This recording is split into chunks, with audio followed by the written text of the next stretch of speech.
So, how would you compare growing up in the Philippines to raising a family in America?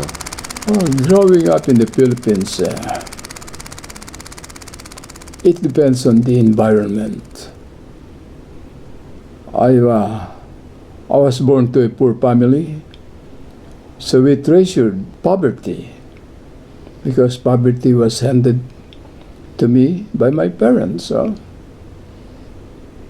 I tried to move out of that small circle, but there was no opportunity. Just, eating, depending on the parents, and doing any kind of job that presents itself, that pays.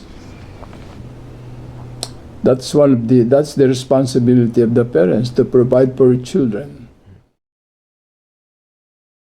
So, when you moved to America and started your family, how would you compare yourself as a parent to your parents in the Philippines? Just emphasize to my children that they should study hard because they'll be needing that in the future. The first instinct that my wife and I,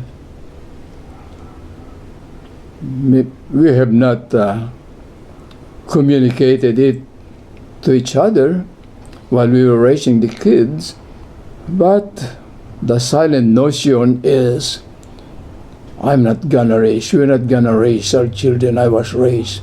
We'll give them all the opportunities they have. We're gonna work and provide for them.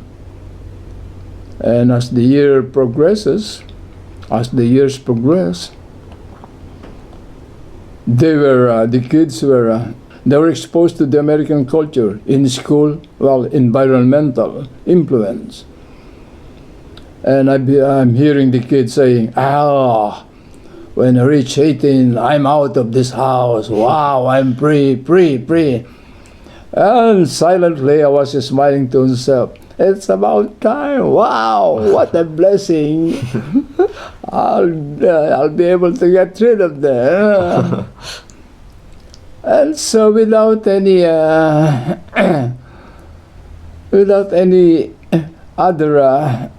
other things to consider, things went by. 18, I was surprised on their own. They just flew away after college and got married. And I don't know what prompted them to get married, but I guess they fell in love. Mm-hmm. That's all. So that's the big difference, that the children here in America and the way we raise our children is to be independently minded. Mm-hmm. To be independent.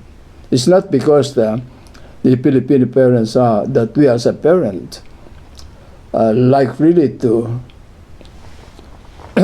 put them away, or say, hey, go away, but it's not that. Being independent means a lot to them. Mm-hmm. And that's one of the good practice here in America. Try to be independent, be on your own. Mm-hmm. I didn't do anything in the immersion process. Mm-hmm. They were born here, and they were born here in the American environment and school environment and other family environment here, both whites, black, Filipinos. So they were on their own.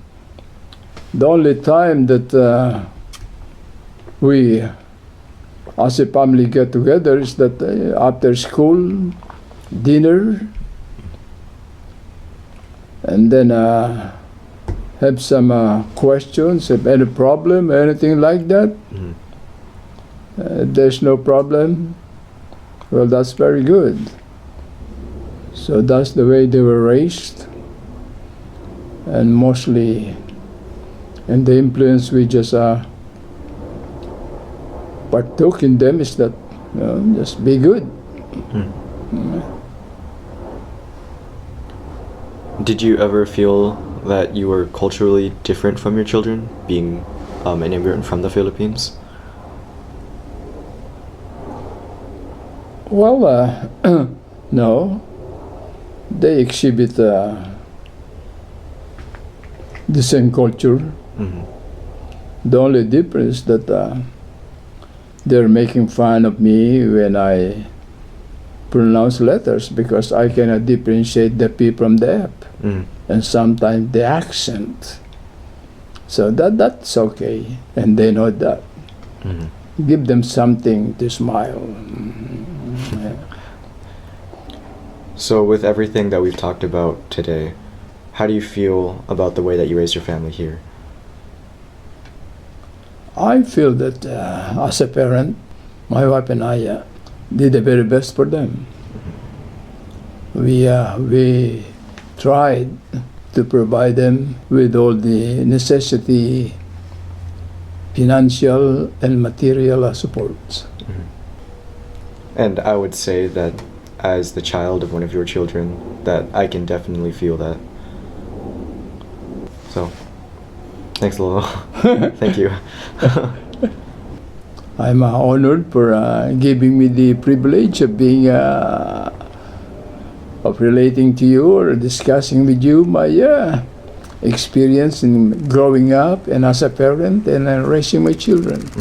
Thank you, Roman. Thank you, Lolo. Yeah.